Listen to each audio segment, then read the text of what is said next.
I'll share part of my screen.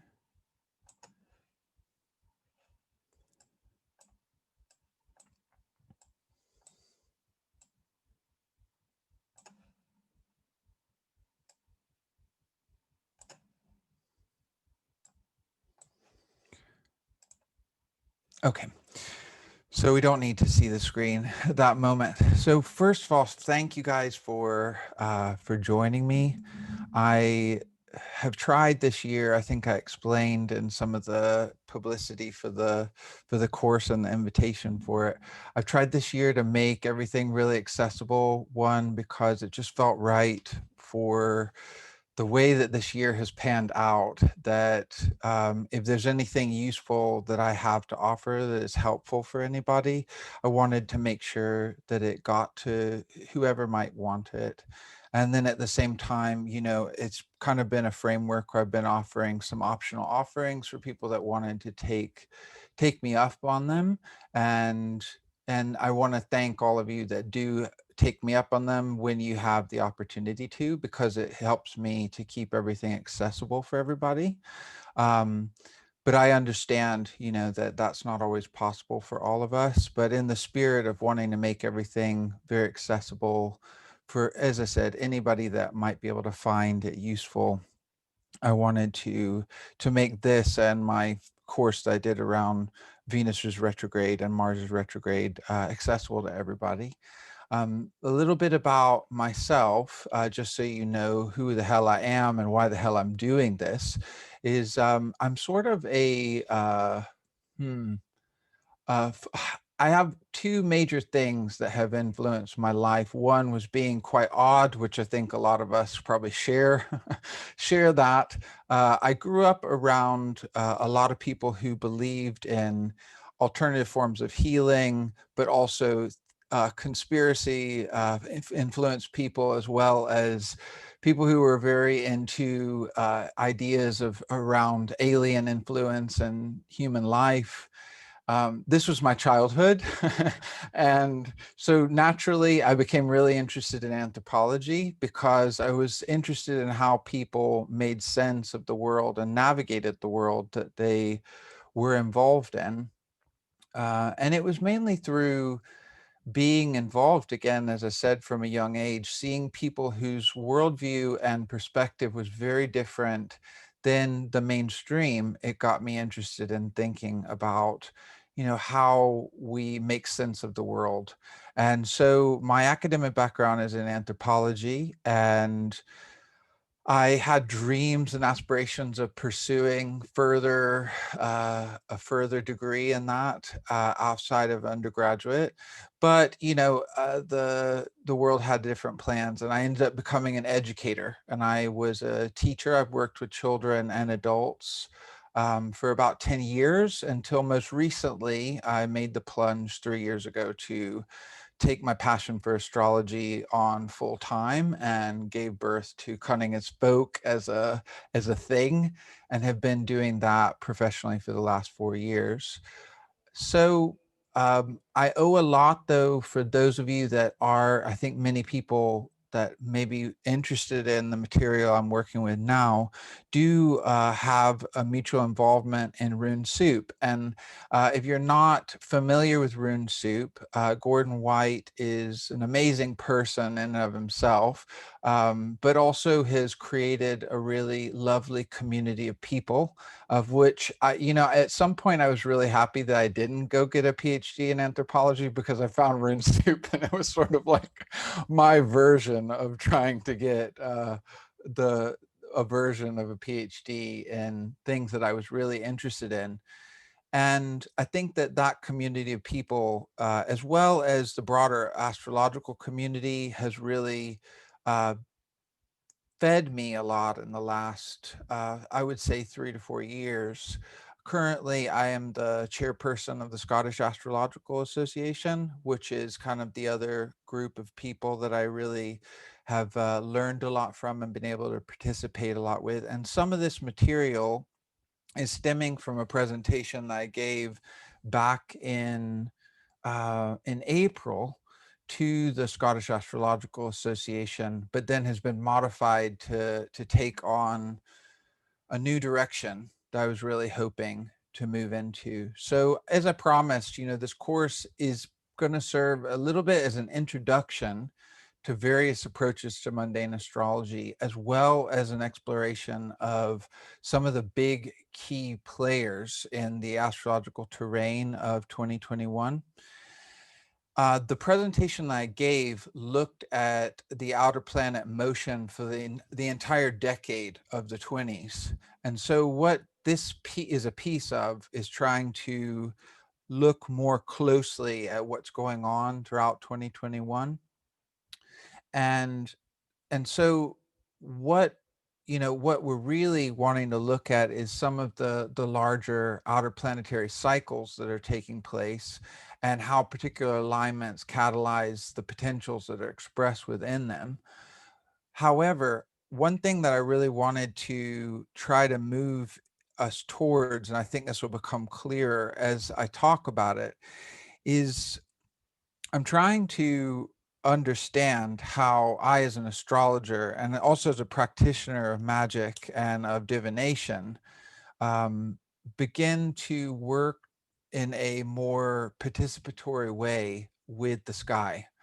And I know that a lot of us, those of us that are astrologically orientated already, we have this going on. But a lot of time it is a screen on our computer that we're engaging with, and then our more imaginal way in which we are making sense of the images that are arising from that screen. And it's not that I don't think that that's a valid way of engaging with astrology. I do, I get a lot out of it personally. But as I go forward, I'm really interested in making that process messier and getting messy with doing that so that we're actually out under the sky and having the experience of a more, what I would say, a participatory relationship with the sky itself and how it helps us to really prophesize or divine with the stars. So my goal in the course is threefold, really, in the end. I'm wanting to establish the importance of engaging with, reimagining, and rediscovering our experience of time. And the reason that I think this is so important will be clear when we actually look at some of the slides. But I think thinking in images is something that I feel a lot of us, unless you're an artist or artistically inclined, it's not something that can always feel that natural to us. And I think that astrology and the worldviews that gave birth to it were aware of the powerful relationship between time, spirit, and sky. And this is what I think we need to reimagine or rediscover for ourselves, but also begin to re-engage with. And I think that one of the things I always try to, because I am really influenced by traditional astrology, I think that it is an important one to not discount that there are people contemporary to us right now that still understand this powerful relationship between time, spirit, and sky. It's not something that we once had and then is gone. But at the same time, for a lot of us in the areas of the world we live in, the idea that there's this powerful relationship between time, spirit, and sky seems quite radical for us at this moment. And I think that the change really has to come from a rediscovery, a reimagining of what time is. And I think it's really important for us to be engaged with that. So encounters are some of my primary desire, is the idea of an encounter. The the philosopher Bruno Latour, he argued that, we never really became modern. But the thing that I would say is that we've lost our confidence in navigating an enchanted sky. I would say it's almost been shaken. So what I'm wanting to encourage us to do is to, again, reclaim that participatory nature of astrology and how we can engage in it in a way that creates prophecy. And again, that's why I'm trying to apply this term astromancy, if you will, to sort of bring up that mantic quality of divining with the stars. But I'm also, another one of the pieces of the course is I wanted to share insights and techniques that come from both traditional and modern approaches to mundane astrology. So I do not claim to be an expert on mundane astrology. I have spent the last, again, probably like 3 years familiarizing myself with it. But I think because I'm not an expert, it does put me in an excellent position to provide a survey of mundane astrology and techniques and approaches to mundane astrology. But the reason I want to do this is because it's going to help put us in touch with some of the metaphysics and the consciousness of both contemporary and past peoples who have looked to the sky as a way to foretell what is to come, as a way of finding our way through the world, and also if we're talking about the past peoples who've done it, looking at their practices helps put us, those of us that may call ourselves astrologers, puts us back into relationship with the ancestors of this practice. And I think that that's a really important thing to do, because they are here with us, and they're able to lend such a huge helping hand to us making sense of things using this perspective. So my main aim, again, in this piece is to share, contextualize, and render practical the insights that we can gain from engaging with the sky watchers who've come before us. And the last piece is something I've been working with that really comes from my exploration of Babylonian astrology originally, but then also some of the work I've done with the modern tarot teacher extraordinaire Camilla Elias, and her approach to making her approach to working within a divinatory system. I want to try to lay out a framework for discovering for you your own practice of what I might call astromancy, or this ability to divine with the stars. So this is going to look at some key concepts throughout as we go, and then also has a heuristic methodology, which I'm trying to say is about you doing something.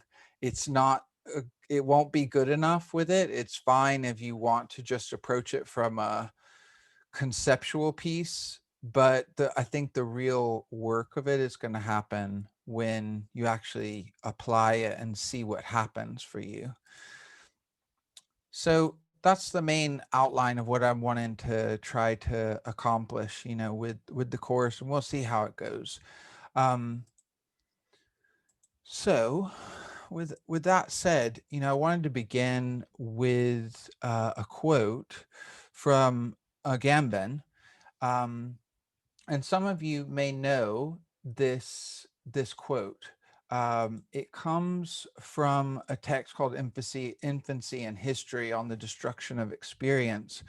But this philosopher wrote that every culture is first and foremost a particular experience of time, and no new culture is possible without an alteration in this experience. The original task of a genuine revolution, therefore, is never merely to change the world, but also and above all to change time. The reason I think this is such an important quote to start with around this is that, and maybe some of you have had this experience before, um, we will know that astrology is a thing that cycles, planetary cycles, and be that of the sun, the moon, or any of the planets or the objects that we might chart in our astrology. There's still these moments that happen where it works, and we're sort of shocked ourselves. Like, we're still shocked that, holy shit, something lined up with the astrology of what I was paying attention to. And one, I think this is really an amazing thing, because we we have sort of an innocence about it, maybe, in the way that we engage with it. But I think also it's because we're coming off of a way of thinking about time that doesn't allow for cycles to exist in the way that we have thought about them for most of the time that we've been human beings. And I think that those of us, and when I gave this talk originally to the Scottish Astrological Association, I wanted us to feel some sense of participation in this genuine revolution, that we're actually one of the ones that are engaging with the reimagining of time. And for those of us that feel called to take on the mantle of, the sky priest and sky priestess, like, I think that this is a very noble thing to do in a time where that is thought to be nonsensical, Um, and that's what I want. I want you to kind of feel how radical what it is that you're potentially doing already is, and how important it is because of the way in which it's changing our world. Um, when I had laid out an idea around the metaphysics, which was really influenced a lot by, again, many of the things that Gordon White at Rune Soup had talked about, and my own thoughts about time. Um, I was struck by this idea whenever, about 10 years ago, I did a lot of work within the holistic uh, practice of Ayurveda. And if you're not familiar with it, it's a very long and formed science of approaching ourselves and who we are and how we engage in an embedded in the world that comes out of India. And I was really struck by that and some of my early learnings around the cycles that were there within the Vedic system, and the idea of these large chunks of time are ultimately able to be quantified in terms of breaths. Okay. And I was just sitting there for a while and I was like, wait, so we can say like how many breaths are in a great age?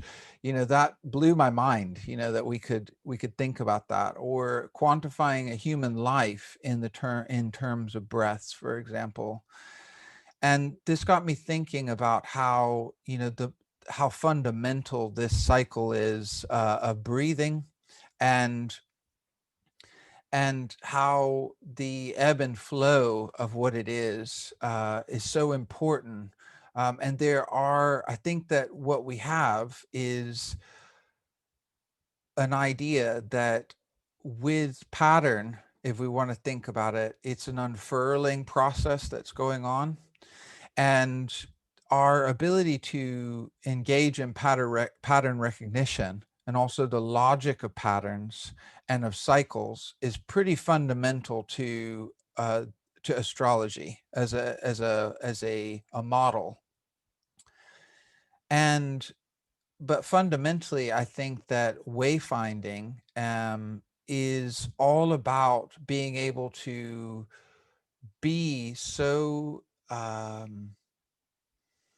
captivated or so immersed in cycles and pattern that you're able to know your way, basically.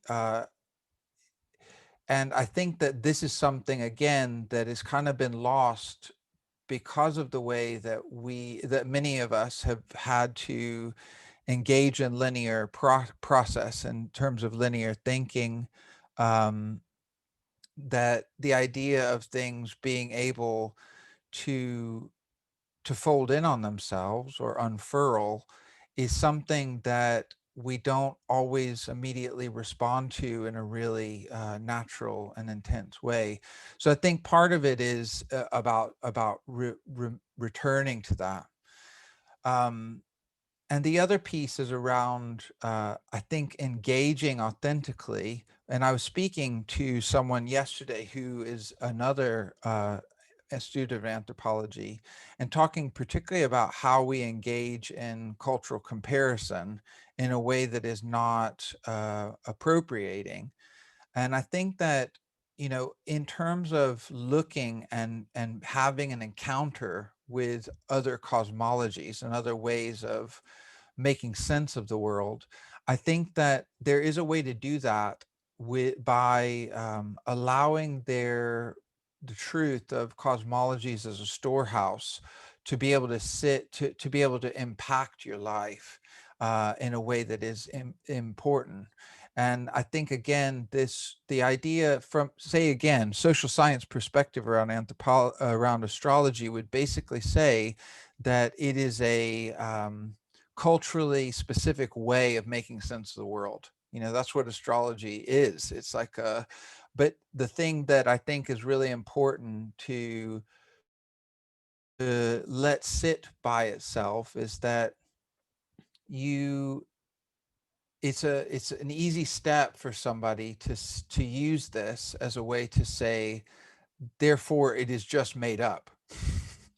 Like a culturally specific way of making sense of time. It's relative to the culture in which that person is enculturated into. And therefore, it is only there because of those social cultural factors. But I think that what's happening is so much more than that. And I think that we really have to get back to allowing the way in which image, story, sky, and spirit and time are speaking to us when we engage in and participate in it. And that idea of that meaning as baked into the cosmos, and it's radiating from it, as opposed to something that we're just merely imposing onto it. And the last little bit that I have there around the microcosmos, macrocosmos, a lot of this stuff right here kind of bleeds together. And what I wanted us to think about it was, again, drawing a little bit from some of the works, the writings of Jung. I wanted us to think about this relationship between patterns and their unfurling, and um, and how what we're able to see and participate in is coming from somewhere that is so transcendent to us potentially. And this, again, is where you really see Jung as a Neoplatonist really coming to the fore. And I don't subscribe to a normal way of thinking around Neoplatonist thought, but I do think you have to, there's no way to not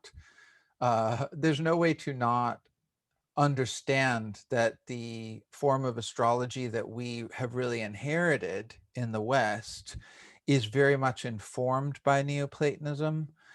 So I think it's an important one to start with, and then try to problematize parts of it so that we can not have maybe the hierarchy that's so implicit in Neoplatonism. The idea there, if you think about the say medieval worldview, medieval European worldview, of there being this transcendent realm of where we would find God, and that area of that world is so pure that it comes to us mediated through the zodiac and the fixed stars and the celestial spheres of of Saturn back to the moon, to where we get to this world of dirty matter and the messiness of the sublunar realm. Really epitomizes part of that, the hierarchical quality of that, if you will. And what we're able to perceive by looking up at the sky, in this opinion idea, was the pinpricks of sky that were, and I'll stop sharing for a moment, the pinpricks of starlight that is really able to come through to us still in this place from this pure transcendental realm. You can see why that's problematic. You can also understand the different ways that it's been interpreted from Neoplatonism, in Hermeticism. And I think all those things are really important when we're talking about the history of astrology. And the idea of what is shaping those things needs to be problematized a little bit, because I think what I'm looking for more is a bit of an equality between the macrocosmos and the microcosmos, because I think they're ultimately mutually dependent on each other. The thing that I would say that comes from Jung that I wanted to share with you is Jung trying to make sense of the archetypes, the archetypal representations. So here we're with images and ideas.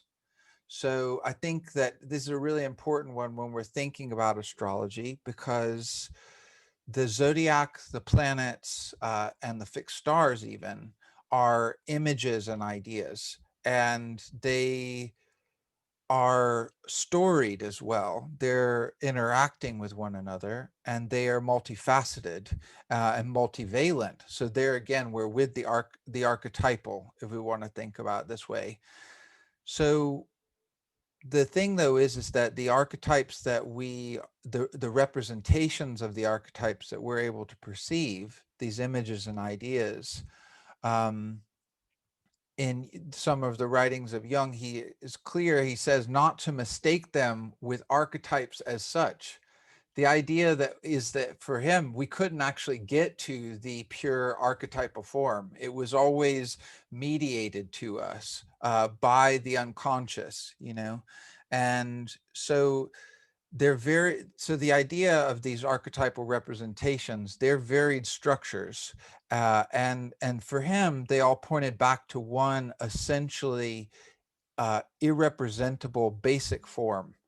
And so while the representations are characterized by formal elements and fundamental meanings, we can only ever grasp the archetype itself through approximation. So it's always like a path of approximation.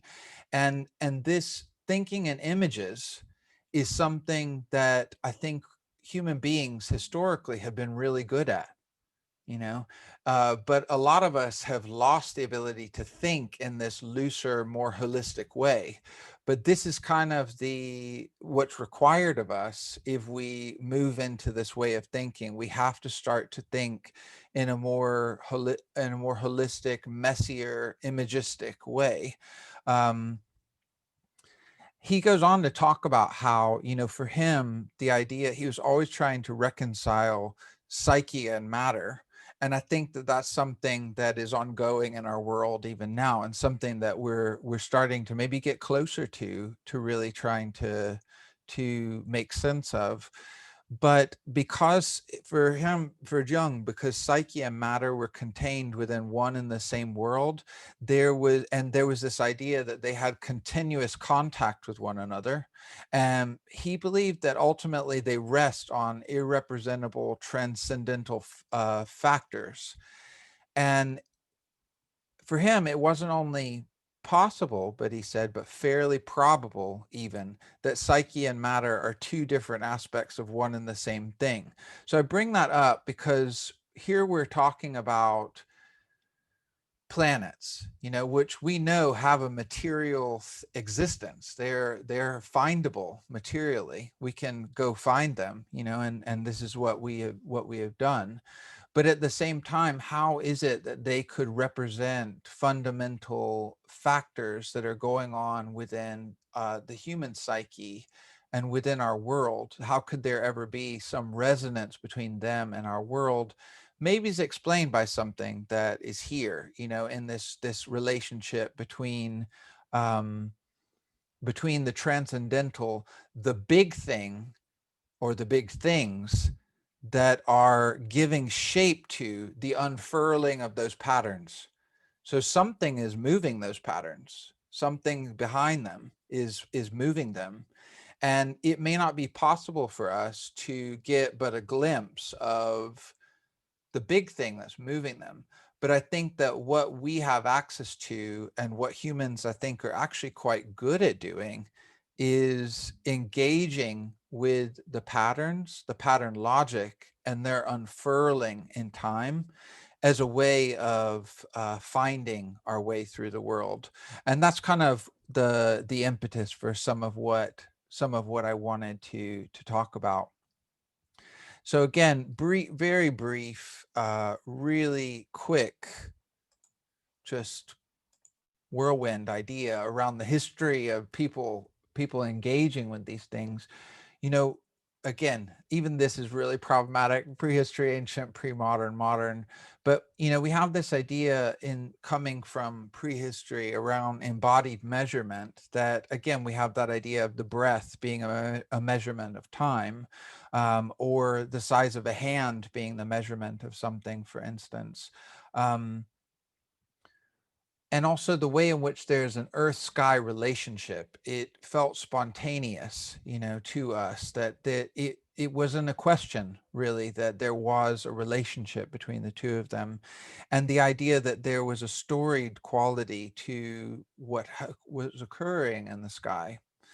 In ancient periods, we see how the movements of the planets in particular end up being messages from the gods.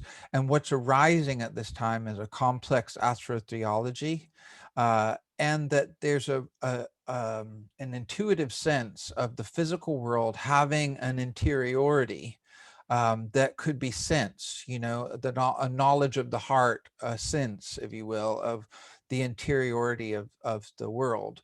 We also have the development of a mathematical astrology.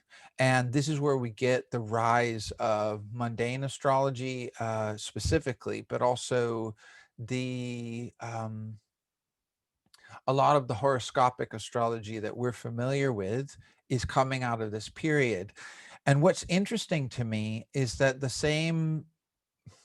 some of the same problems that, I don't want to say problems, but lines of thinking and consciousness around these exact ways of measuring and thinking about the world, getting to fundamental principles in this way, as well as this holistic, imagistic way of feeling our way in the world. Some of the things that eventually we see that happen in more modern periods around the Enlightenment, and the idea that, you know, consciousness is maybe a exclusively human thing, and that ultimately maybe it's even locked in our head in some way. We can actually see how in the way in which mathematics is developing. And I think for me, and I spend a lot of time trying to get my head around what someone like Pythagoras thought about the world, because there is this mathematical approach, this exact science approach sort of coming about, but at the same time is engaging with what we might think of as archetypes.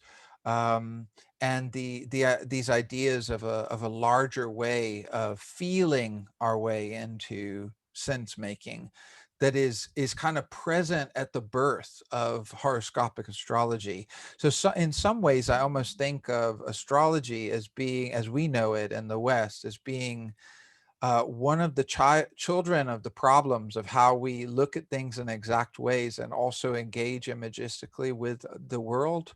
And I think maybe that explains to me in some ways why it's sort of emerged with such force at this time, because I think this is a problem that we as a collective are trying to work through again, like how we are able to give space for these multiple ways of thinking, without one destroying the other or eclipsing the other. So anyway, pre-modern, we have astrology surviving as a science into the Christian era.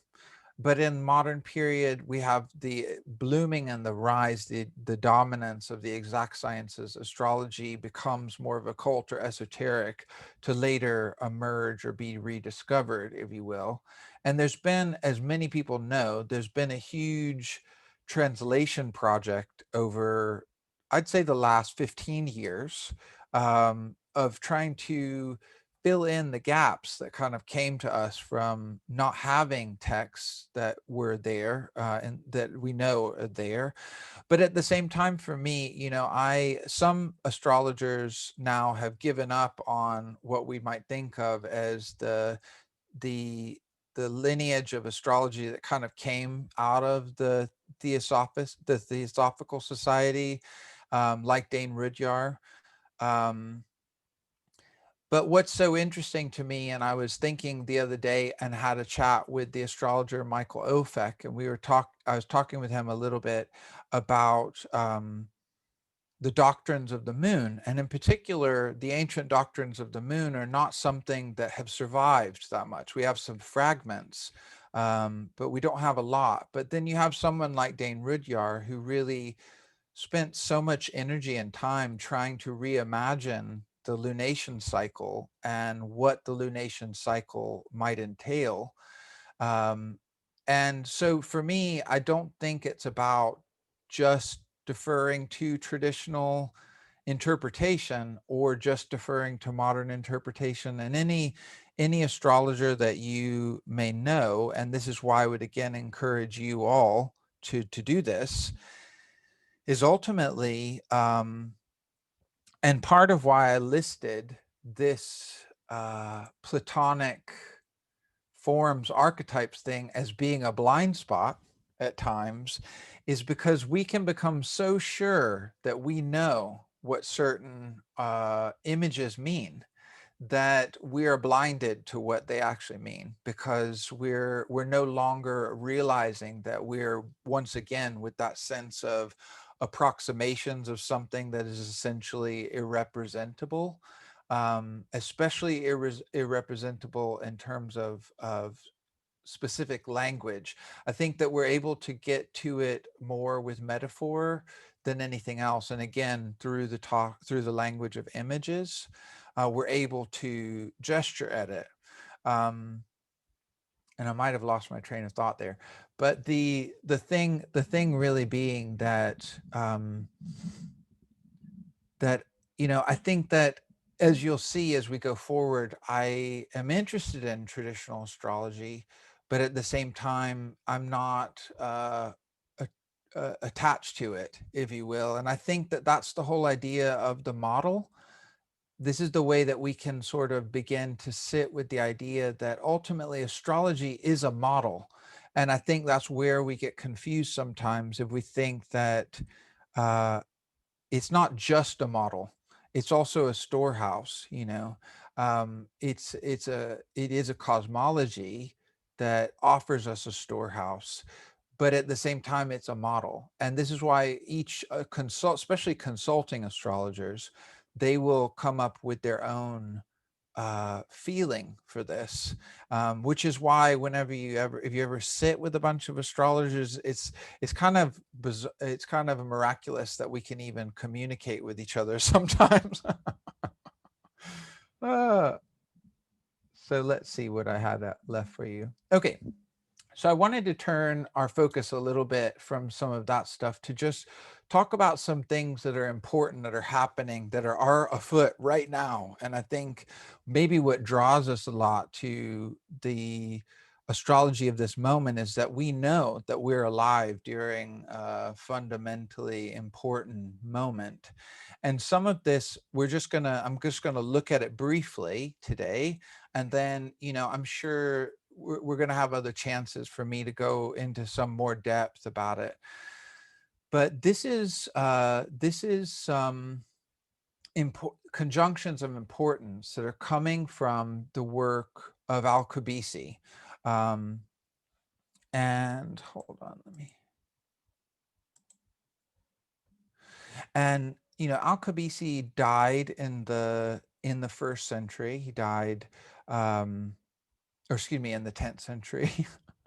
In the 10th century, he was an astrologer, astronomer, and a mathematician. And this comes from the introduction to the art of judgments of the stars.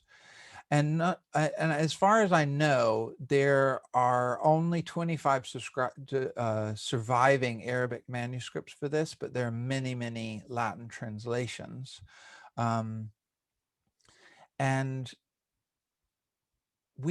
this, again, as I was saying before, the Persian, and maybe I didn't say it specifically, but mundane astrology, as it's often understood in traditional astrology, we really owe to first to the Babylonians, but in terms of using horoscopic astrology as opposed to what the Babylonians and the Mesopotamian cultures were doing with their sky watching, is they viewed it as messages coming from their gods. And I think that this is a really interesting perspective, one of which we're going to explore more in this more astromantic kind of portion of what we're going to look at. But the rise of the mathematically based mundane astrology, horoscopic astrology, we really owe to the medieval Arabic coming out of the Persian Empire. And Al-Kabisi was in that crew, if you will, and he listed these are some really important conjunctions that occur. So the most powerful is the union of Saturn and Jupiter at the beginning of Aries, occurring every 960 years. The second is their union at the beginning of every triplicity. So this is the one that's happening now, that we are really feeling and participating in, drawn into, one that we're going to talk a little bit today. Another one that they paid a lot of attention to was the conjunctions between Saturn and Mars, particularly when at the beginning of Cancer. So this was every 30 years. The fourth was the union of Saturn, Jupiter, and sign after sign. So every one of the Saturn and Jupiter conjunctions. And then the fifth was the luminary into the point of the vernal equinox every solar year. So this is talking about the ingress charts, which we'll talk about, talk a little bit about what an ingress chart is and why it might be important in some other sessions. And then the sixth is the union of the two luminaries that are oppositions. So all the lunations being quite important. A couple things I will mention about this I think are important is one, the idea that, where do we want to start with it?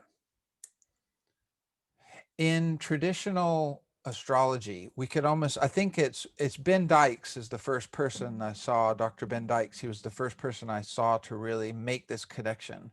But he talks about the difference between episodic astrology and historical astrology.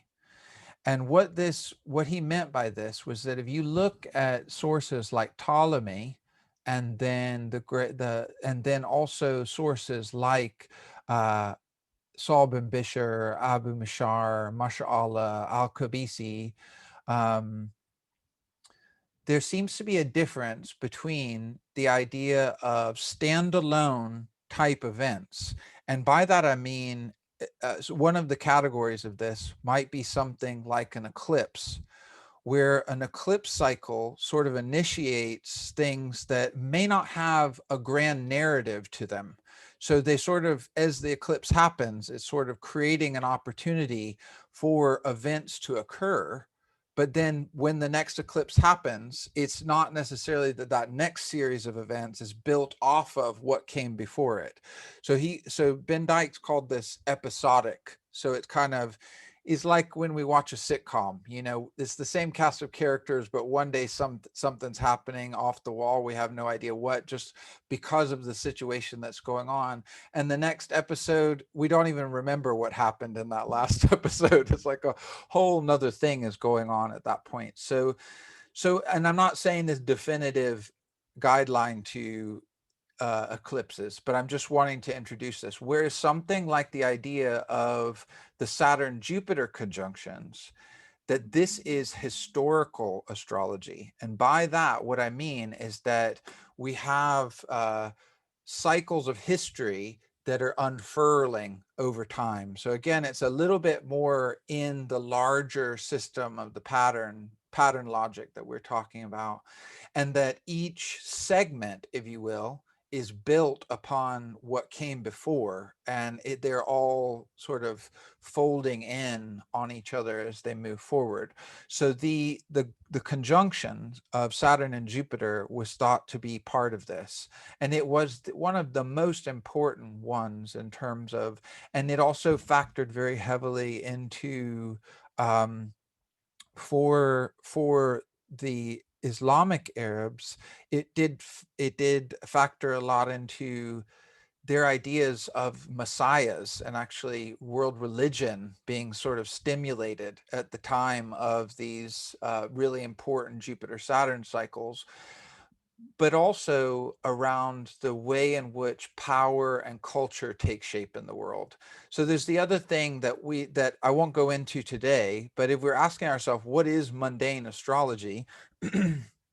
Mundane astrology is basically the idea that the events in the sky foretell or cause major changes on Earth that affect us in a large way.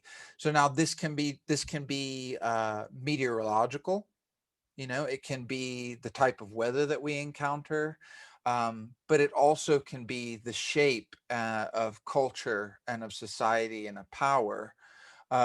And whenever I go deeper into it, it'll sort of start to make sense as we break it apart in different ways and look at what techniques are being used for what and why those were the rationale behind why they were being used. But in modern astrology, we have the rise of something that we come to know as the world transit, that these things are happening and they're affecting the entire world. So now we're not necessarily looking at where is it happening in the chart where I live. For instance, if we're wanting to know what is the effect of this Saturn Jupiter conjunction in Scotland, then I want to lay it as a chart on top of charts that are important here in Scotland, because I need to understand how is that pattern affecting and involved in things that are patterned here in the place that I live. But a lot of times the way that we talk about astrological transits is in a mundane way, this idea of a world transit. It's happening to all of us at once.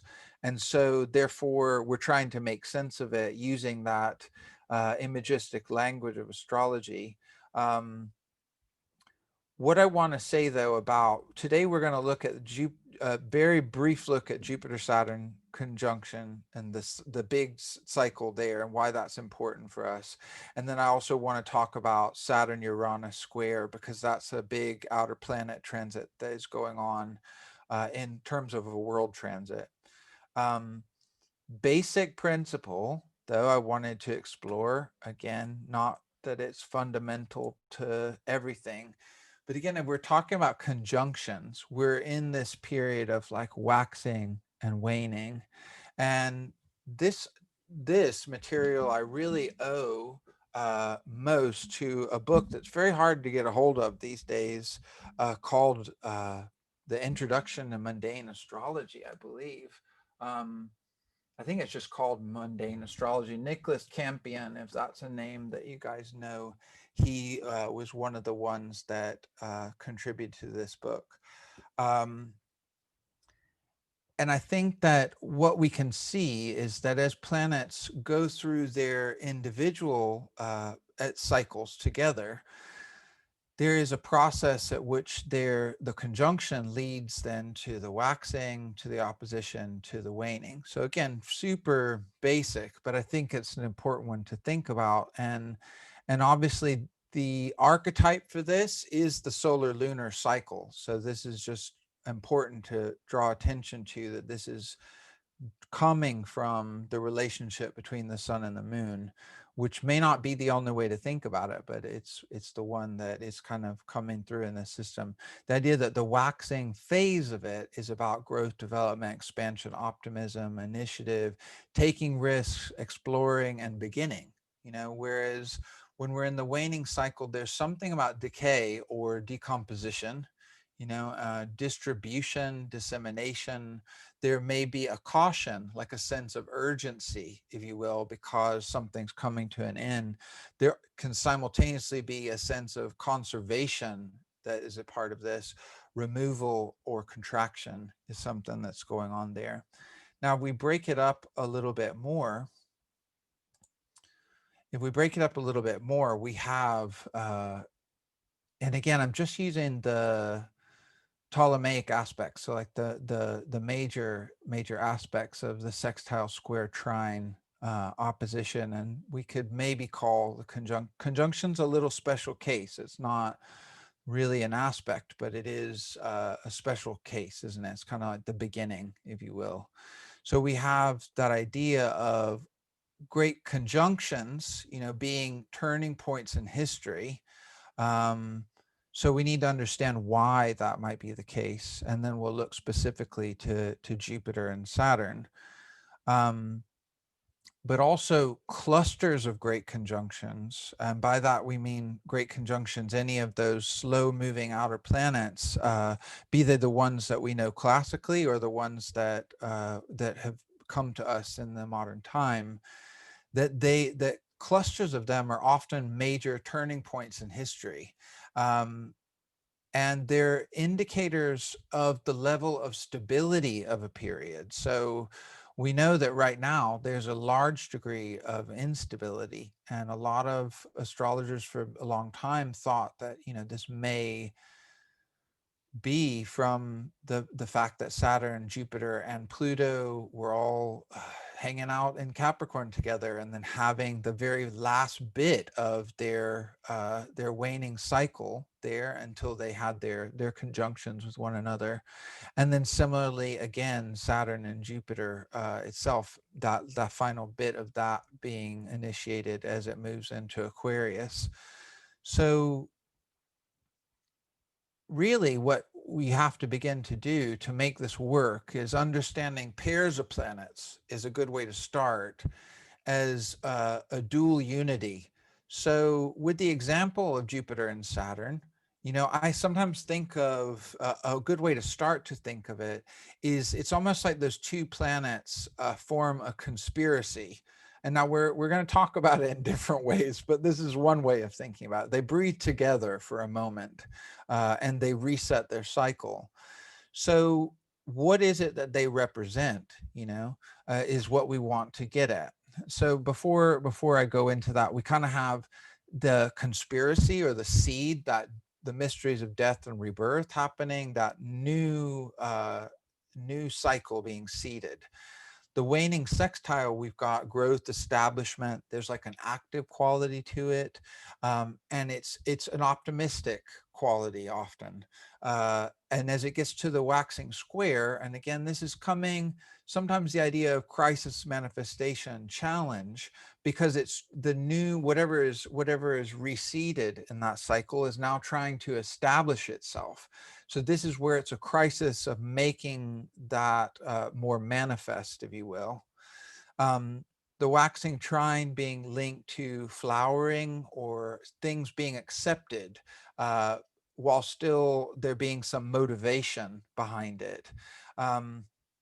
In the opposition is really the thesis, antithesis, synthesis dynamic. We've got the parent-child. If the conjunction was the birth of the child, from the parent, then we have the child now facing the parent. And a lot of times we think of it as in the cycle as being an objective expression, a confrontation as well. By the time we move to the waning trine, we're there with the visible. There may be something about that's desirable now about what was initiated in that cycle, and there's still this sense of motivation behind it. Whereas in the waning square, there's often an urgency, because the waning square, we're coming to the last bit of that dissemination. So with the waning square, there is a crisis, or an attempt to prove or assert or get out what it is that is there. It's almost like a sense of urgency. Something's coming to an end. We need to accomplish it now before it's too late. And then between there, we then have the waning sextile, which can be about consolidation, trying to wrap things up. There can be a subtle quality to it. And in that way, it can become integrated and kind of part of the system. But I would also argue that this period of the phase is also about the decomposition or the decay of the elements of that what has come, because we need that to occur for there to be that death and rebirth cycle to occur again at the conjunction. So I did this graphic that was just meant to, and again, this was more focused on the outer planet motion for the entire decade. Just kind of wanted us to get a sense of, we're in the very beginning of the 2020s, right? So we're like, all of these planets are still pretty much at the starting point there, but we can look forward to see, where they're going to be by the time that they are at 2030. And what's really, if you've ever tried to draw out the pattern that these planets make, there's a beautiful wave wobble to them. It's not the straight line that I've drawn here. It's too intricate to graph onto a little wheel like this. But the point really was that as you can see, with Jupiter and Saturn exiting Capricorn, going into Aquarius, now is where both of them start to apply to a square aspect to Uranus. And this is something that we'll end on looking at today. But let's go back to thinking about Jupiter Saturn for a moment. So if we were to think about, there's so many different ways to think about it. Like the other day I had the opportunity to listen to Ben Dykes talk about some of the new stuff that he's translating around mundane astrology. And he talked about Saturn. For the Persian astrologers, Saturn represented the established authority, or the king and his group of cronies that sort of make decision. But you have to understand that this is coming from like an imperial framework. So trying to make it fit with what we're doing, maybe it doesn't work so well. I don't know. Whereas Jupiter represents the reformer. In this context, Jupiter represented the reformers. So like those that wanted to put forth a new kind of agenda. And I do think there is some resonance with that and what's going on in various places in the world. And then Mars representing the in some ways the forceful propaganda machine that either the reformers or the power as it is at the moment mobilizes to sort of cause harm to or force the hand of one of the other groups.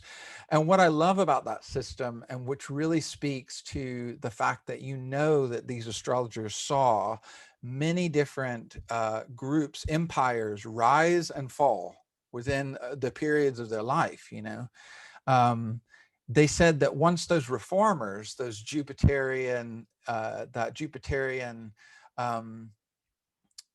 force in the political sphere became the established authority, they were prone to the tyranny and the excess that Saturn was known for.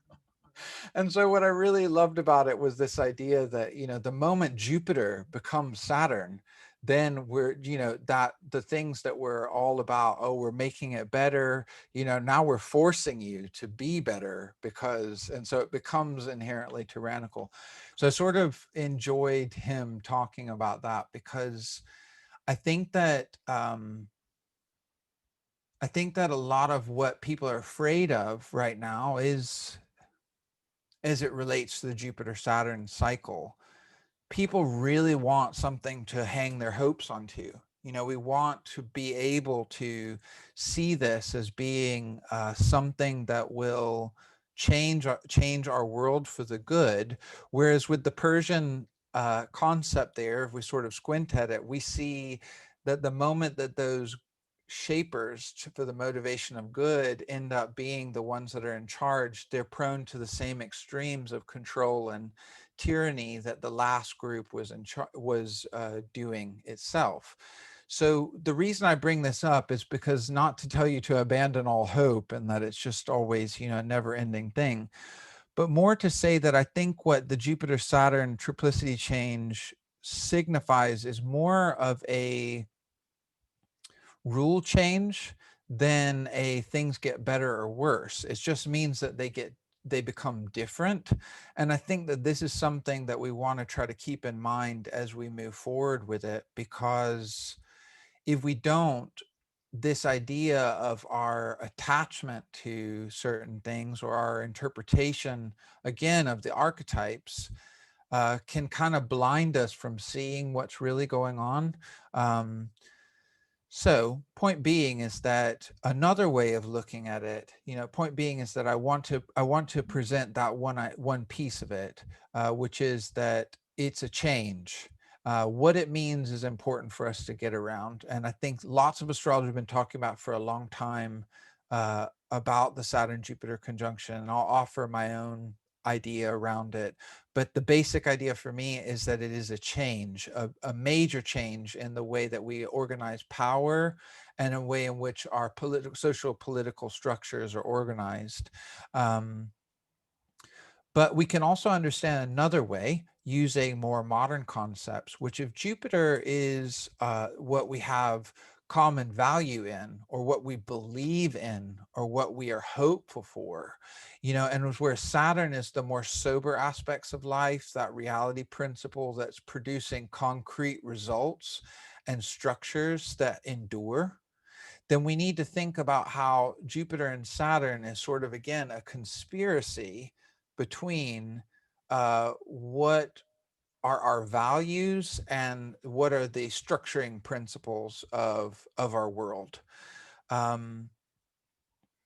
Similarly, we can also talk about it like the Persians are kind of talking about it, where the Jupiterian force is more of the wealth and also the invested authority, either in around universities or spiritual institutions, that can lend support to the structuring principles that Saturn represents. So what I wanted to turn to now. Okay, so this is a way of looking at this. Comes from a resource, a website called Archetypal Explorer. I took the liberty of screen grabbing things from it because I have a paid subscription with them. But what I like about it is it takes some of this roundy stuff and then puts it into these lovely waves. And this is just the first 5 years of the decade, again, looking at outer planetary motion. And some of it I'm gonna dig into each one of these cycles as we go forward. But today we're gonna be talking a little bit more about the Saturn-Jupiter or Jupiter-Saturn cycle, and also the Saturn-Uranus square. All right, so around the triplicity change, what we need to know is that Jupiter and Saturn cycle, is the conjunctions there happen about every 20 years. Now, this is idealized by some traditional astrologers, particularly I think Mashallah, as the ideal. And of course, the math is there. We want 12 iterations of it, and thus we get 240 years. The problem with this is that there's no real way in which these cycles match that. Sometimes there are as few as 10, sometimes there's as many as 13 before it changes triplicity. And so what to reconcile this, because again, we're going back to the idea of historic astrology. So we need to have periods that kind of have a similar amount of length that are moving and shifting over time. So what we end up with is a system of two types of conjunctions the mean conjunction and the apparent conjunction. And the mean conjunction is a mathematical solve for some of it that is based on Ptolemaic astronomy.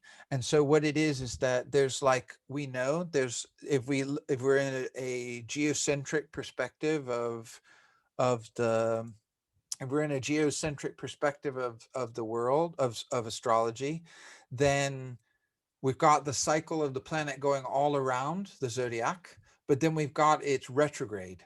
And so the way in Ptolemaic astrology, the way this was solved was with an additional cycle that occurred on top of that one. So it kind of is like moving like this as it's moving around in a circle. And each one of the planets had a little bit of a different way in which that epicycle was calculated and determined. So with the mean conjunction, we have the mathematical representation of when it's in each, where it's going to occur. And so what we have happening is within the triplicity, so we're talking about the element. So the most recent one we're moving out of is Earth. And so the first conjunction that occurred in the element of Earth in this last cycle occurred in 1802 at 0 degrees of Virgo. And what it does then is it moves backwards. By the time it happens again, it moves backwards in zodiacal order, of the order of the zodiac, to be the next time it's going to happen, it happens in Taurus. And then it moves backwards again to happen in Capricorn, and then it continues. However, what happens is that the mean conjunction and the true conjunction, the one that's literally happening now on December 21st, they're not the same. So this is kind of something that doesn't make sense. And I'm not going to try to unpack it too much today for you. But here's what I want you to think is, rather than one being the right one or the other being the other one being wrong, which is what a lot of us tend to lay on. What do you mean the math of it is sort of laying this way? I don't care about that. I want to see actually Jupiter and Saturn in the same place in the zodiac. That's the conjunction. What I want to try to stretch it to think about is we're using the mathematics behind an astrological cycle to get the bare bones of when it's switching. And so that's the mean conjunction. So what happened in 1980, the mean conjunction occurred in Virgo, but the true apparent in the sky conjunction occurred in Libra. All right. So we've already had one apparent conjunction that occurred in an air sign. So a lot of us were really curious, 1980, all kinds of weird stuff starts happening, about trying to restructure, reorganize financial systems in the world. The internet is kind of coming about. We had the AIDS pandemic, all of those things occurred. The way that astrologers that work with both rectify it is that when you have the mean conjunction and the apparent conjunction line up, we now can't argue that we're not in a triplicity change. So that's what's happening this year on December 21st. The mean conjunction occurs at 3 degrees of Aquarius, and the true apparent conjunction occurs at 0 degrees of Aquarius. So for those of us that, as we start to look at nativities and nativities that maybe are really tightly configured to this triplicity change, I would suggest that we're really wanting to look to nativities that are tightly configured to 3 degrees of Aquarius, because that's where the mean conjunction has occurred back in September of this year. But the way that a lot of astrologers rectify it, and again, it's mainly coming from Dr. Ben Dykes for me around this, is that when you have, like we had in the 80s, we had the mean conjunction still being in Earth, but a true conjunction happening in Libra, it's a foreshadowing. Okay. And then we have in 2000, we had the first mean conjunction in Gemini. And the true apparent in the sky conjunction occurred in Taurus. Okay, so now we have a wrapping up. 2000 represents like a wrapping up of the last phase of that 240-ish years of time in Earth. Okay, so now in 2020, we have the mean and the apparent conjunction both in an air sign, and they will continue. So it's not surprising to me that as we're leading up to this, we have fears around contamination and disease, autoimmune diseases or airborne diseases, or diseases that are potentially caused by the way we treat our environment. Because believe it or not, air is one of the things that in traditional astrology is linked to the blood, and it's linked to the purity of the environment having a major impact on health. So in the 80s, we had the AIDS pandemic, which was worldwide major impact in the world. And as we lead up to this conjunction here, we're in the middle of the coronavirus pandemic and its fallout. The other thing is that what I think all of this suggests is if the era of Earth is all about the growth of imperialism and land expansion, nationalism, and by that I mean nationalism that's based on the land that you're on, and then also a major industrialization, material growth, revolutions that are occurring around the issues between the masses and the individual. And we also think about it, again, if we want to use that, what is the new religion that kind of comes about? Marxism is sort of like a materialist philosophy that was really given birth during the Earth triplicity. So what do we see at the end? I think we're seeing a change and a fall of all those post-World War II institutions and trends that sort of came of power during this period of time. And we're seeing it with Brexit has occurred. There's deterioration within the EU, NATO, the whole thing around globalism, and also a questioning of what we have grown to maybe think of as the cult of the experts or the specialists and media. All of this is being questioned now. And that was so important in this last triplicity of Earth. The other thing I wanted to add about it was that for the Persians, the most important conjunction to occur in the triplicity of air was the one that occurs in Aquarius. All right. And so that means that in this next cycle, this one that's happening right now is the most important one to happen for the next 60 years.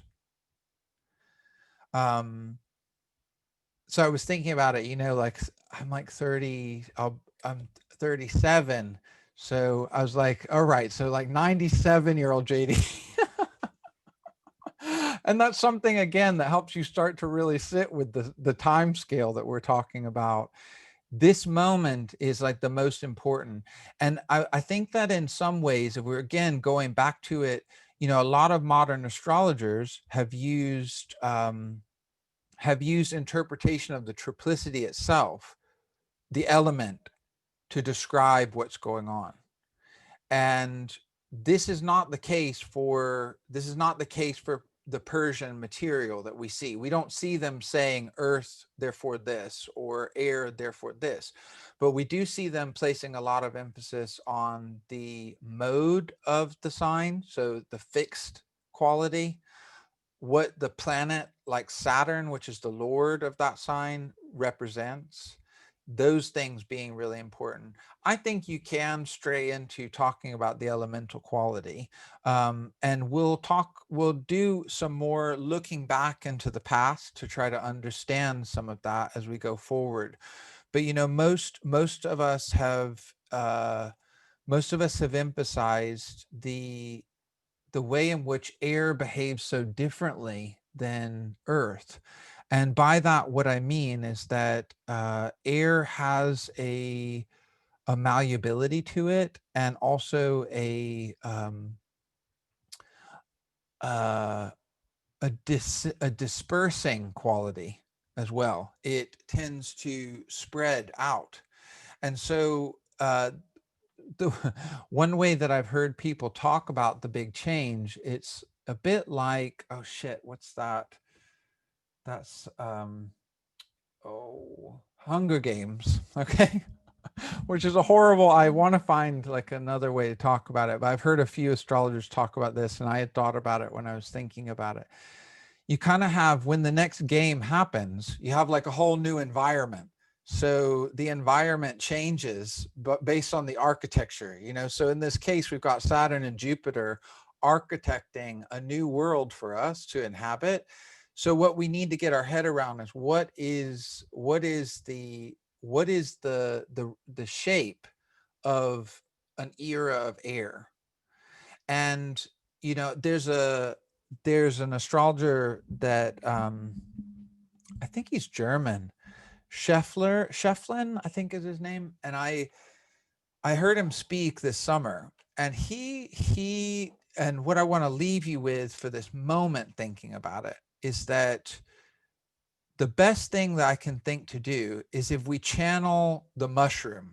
Okay. And by that, what do I mean? The mushroom, we see this little itty bitty bit that's at the top.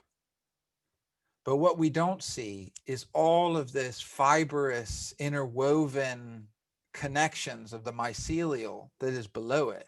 And it doesn't feel like, if we think about the popularity of the mushroom, all right, this is new. This is happening at this time. Like, I mean, I know mushrooms have been around forever, but people really taking seriously that it's a miraculous phenomena that interconnects things and is happening underground. So my advice to all of you, the practical advice, I think, is to build your network, build your own mycelial, and I think do it in a way that is profound and deep. Do it in a way that is on all your levels, not just the material level, but also a psychic, spiritual level. I think it's really important, because I think you will either be forced to engage in the network that has been created for you around you, and have no other option, or you will have your network that is your alternative, that you have built in community with other people. And if we think about the air signs, all the other signs, the ones that we really want to think about, the images, the animals that are part of the zodiac, or the images, the air signs are all human. So to me, it becomes this next 60 years, and then maybe this next 200 something, becomes a huge emphasis on what it means to be human. And yes, I do think there is an idealistic way that we're going to go about that. But at the same time, just like Ben Dykes talked about with the reformers becoming the established authority, being prone to the extremes, I think similarly, our world is being reshaped around us right now. And I think the thing that we can do, more powerful than anything else, is to shape our own system of engagement with one another that is somehow free from the control of this Saturnian archetype, just because, not to again demonize Saturn, but I think that there is something there that's going on. And also, we look at it around moving from a period of time that is so marked by Capricorn. And Capricorn is the mysteries of decomposition, breaking everything down into its fundamental elements. And Saturn in Capricorn is what we learn through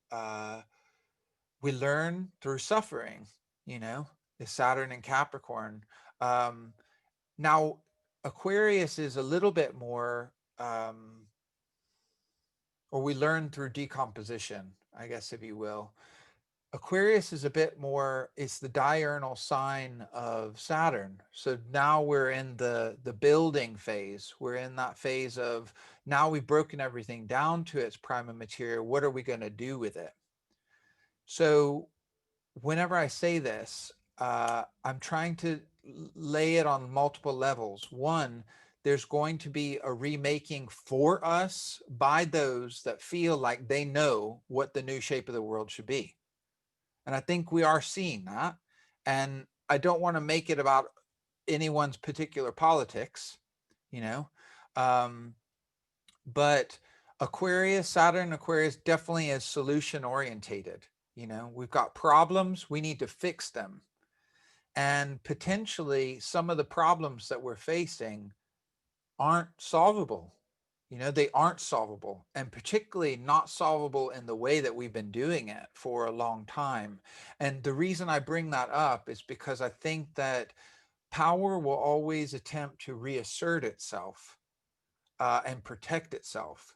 You know, fundamental study of power, it'll always do that.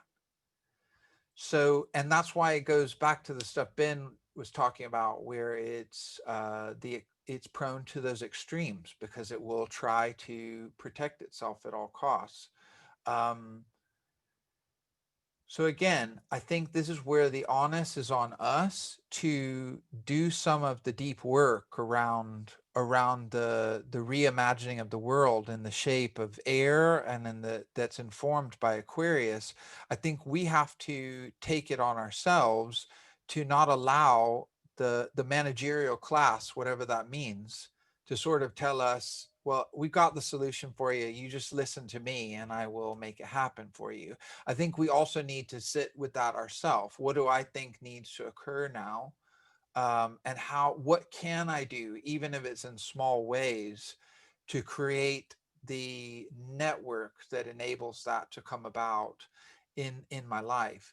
You know, the other thing is that it's a Aquarius is known for, there is in traditional text, there is a link between Aquarius specifically and disease. And so, and I think that that disease, as I said before, traditionally comes from the impurity of the environment, the impurity of the air in particular. Um, so, you know, this may be something that we have to sit with at this time, is suffering causing us to change. And, you know, we can either wait for the Saturn Capricorn forces to, or Saturn Jupiter forces to do it on that large level, or we can enact some of that ourselves to go about doing it on a smaller level in our life. Um, what I'm going to do now is I'm just going to stop. And I think that I'm going to leave Saturn Aquarius going deeply into next time, but I will share just a little bit about it before we go so that you can see this is the other cycle that's really important. So it's starting in 2000 or 2020. So what you'll see is, oh, sorry, we know that pattern because that's the one I was just talking about. Here it is, Saturn, Uranus.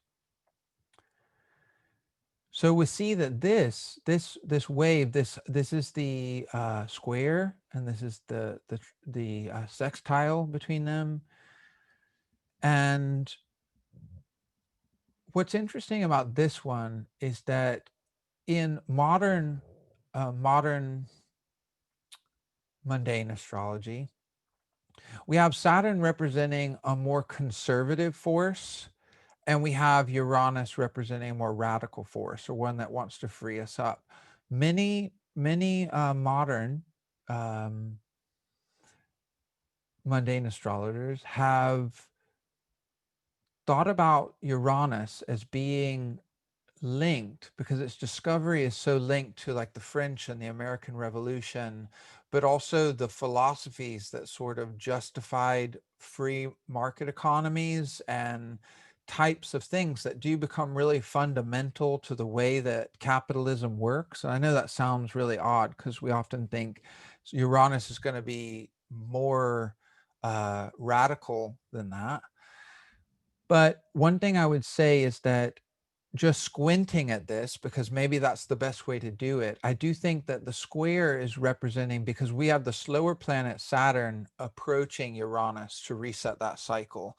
So we're in the waning square of that. So it's about reasserting values that were established the last time that they had their conjunction. And I think I have, just to leave you with it, the last time that they had their conjunction, let's see.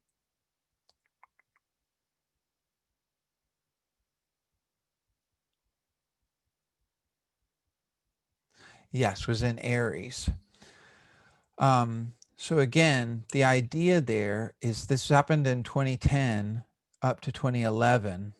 So again, if we're talking about that larger cycle, we have the seed death rebirth occurring between this Saturn Uranus cycle occurring in Aries, which is a very active cardinal fire sign, and it coming to the waning square ultimately. Back then, the opposition occurred in 2016 to 2017. So this is some of the stuff that we'll look at. And now we're kind of coming to the waning square. But this cycle has been linked by other modern mundane astrologers to right-wing activity and essentially conservative and authoritarian process, and within the development of imperialist tendencies and capitalism. In broader terms, we see how it relates to there may be some other ways to think about it, but I just wanted to leave you with thinking about that, because outside of maybe we squint at it and we say that it's a conflict arising between the powers that want things to remain the same and the powers that want things to change, because ultimately we've got Saturn, which is more about establishing or rebuilding off of ideas that we think are going to work. And then we've got the Uranus representing that radical fundamental difference. So it may not play out in the way that it has been thought to in the past, but we'll spend some time thinking about it.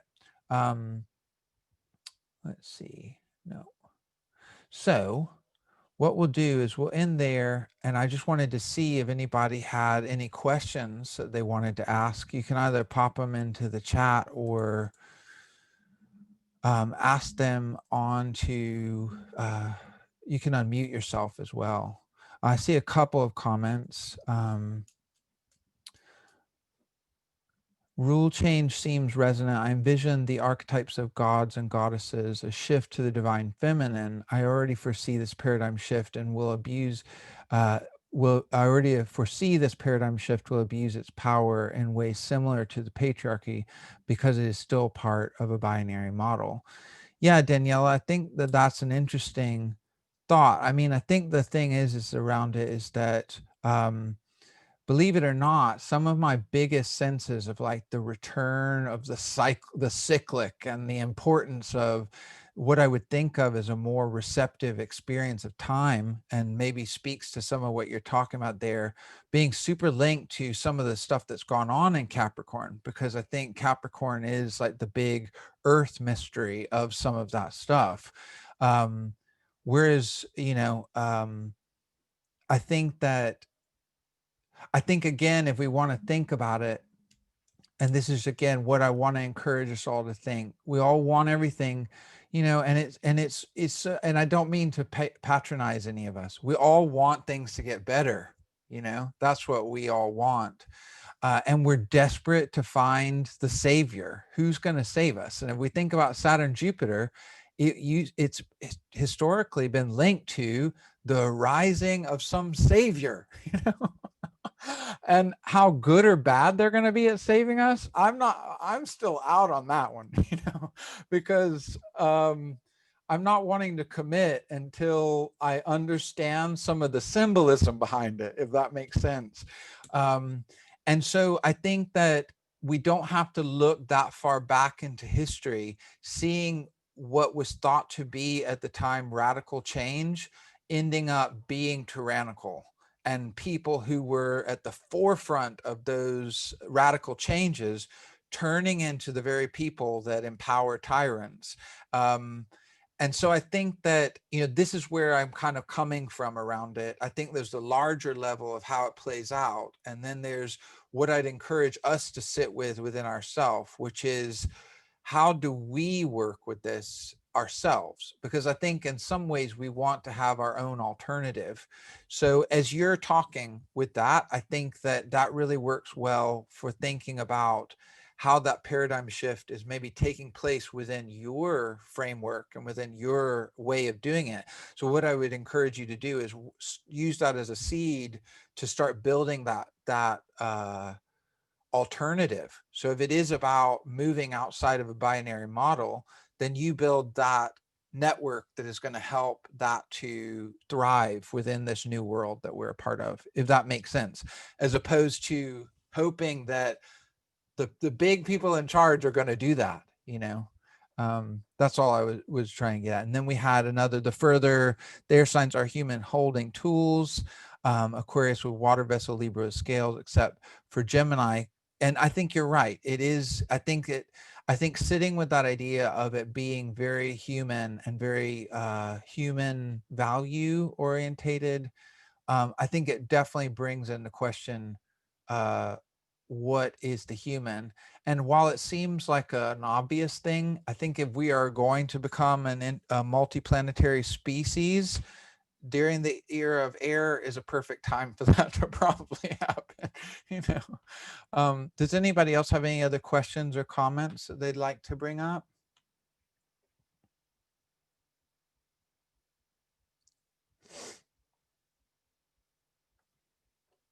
When I trained as a teacher, I was taught to count to like some absurd number, like 20, until to wait. Hey, JD, I got a question. Well, I appreciate you guys coming for it. So we did get one question. I wonder if you could say a bit more about the relation between air and blood. Okay, this comes from the traditional medical astrological idea of the air signs being linked to the sanguine humor, and the sanguine humor is about blood. And so the thing is that, and if you think, and this is true within various traditional approaches to medicine, actually, is that there was this idea, and how much it is validated by modern medical science, I can't comment on that, but the idea of how pure the blood was, that there was actually periods of time where we engaged in blood purification practices. And I don't just mean leeches and bloodletting, like I mean taking certain herbs to stimulate different organs to cause the blood to be purified. But there seems to be something about the air signs in particular, but also Aquarius being linked particularly to disease, and disease that is caused by, and again, I'm talking about in traditional sources, is not really something that carried through into the modern astrology, but being linked to diseases that were linked to the impurity of the air. So again, I don't know. I think that for me, like I think for all of us, navigating the truth, the reality, what to do, what not to do about coronavirus has been a thing, hasn't it? Like it really has been so odd. And I watch a show with my partner called Superstore. And I don't ever watch any TV like as it's happening. I don't know what happens. Like I always am slow to see it as it's actually happening. But as somebody who worked in a retail environment when I was in university, it was really fascinating to see COVID play out in a fictional context and see these people trying to make sense of how do we deal with the fact that we are being subjected to working while everybody else is supposed to not work, and survive from this, and wearing the mask, and like this idea of some kind of contamination coming across the air. But So the reason I bring it up is because I think it's something bigger to sit with than the idea of a contagion that we could get from breathing air with one another. It's the symbolism of the air elements being linked to blood purity, the purity of our environment, and the diseases that come from the lack of that environment's purity. Another comment for me, being in the last degree of Saturn, Jupiter, and Capricorn feels like a period of mourning for the good aspects of the past we're leaving behind. I can totally relate to that. I think that, um, in my family, not related to the current situation, but we've lost 7 people this year. 7. All the oldest members of my family have died this year, and 2 of my uncles, one from really tragic circumstances. And so I do think, I think that it's very true in a lot of ways, like sitting with, but I'll think again, if we go back to Capricorn being that process that sort of grinds things back down to their prima materia, it really has made me to sit with what they loved and what they have taught me, because I think that there's something really important about them in my life. So whatever that might mean for you, the idea of the good aspects of the past that are leaving behind, I think it's important for us to, again, see what has come down to that base materia form so that you can begin to, in your own life, build forward with that as we move into a more constructive period with it in Capricorn or in Aquarius. Um, yeah. So I do feel what you're saying there for sure. All right, guys. So again, I appreciate you wanting to participate in this, and I'll send stuff out. I'll definitely get something out before the deep holiday period starts to happen, but a lot of it will continue as we move into it. And because I think that a lot of the astrological community, this has been like in the news for us as astrologers for like 2 years. All right. But I think that we're only just now getting to where we will have a chance to sit with it. And what I'd encourage you to do in your own life when that conjunction occurs, sit with what happens on that day for you. Because I think, again, in a more participatory way, take note of literally what occurs. And it might be even small details. If you're not like a diary keeper, that would be a really good day to keep a diary entry, because I think that it is going to tell you something intimately about it. And then if you're curious, if you're not getting a consultation and you're curious to look at it, look between 0 to 3 degrees of Capricorn. So we're between the apparent and the true conjunction. And look if you have personal planets, whatever that means to you, planets that are importantly configured to your chart in very tight aspect to that area of Aquarius. And I think that these are the people who are going to have a more public involvement in the unfolding of this cycle. So when you're looking at charts of influential people now, look at their chart and see if they have that. That's some of what we're going to talk about, as we go forward, because there's some interesting things with, especially in the United States, things about with Kamala Harris and several others that have a configuration to that area of the chart. And again, I hold comment on the good or bad of any of it, because I think we kind of have to get zen about it. And that's what I mean by the what is it that obscures our ability to predict. A lot of it is our projection of what we're wanting to see someone become. And we need to be able to sit in a more unburdened place around some of that to really get the most juice out of these melons. So anyway, until next time, thanks so much. And I hope you all have a lovely evening, afternoon, whatever's going on. And it was great to actually see people as I was giving this. And I appreciate you bearing with me with it. Bye-bye now. Thank you all.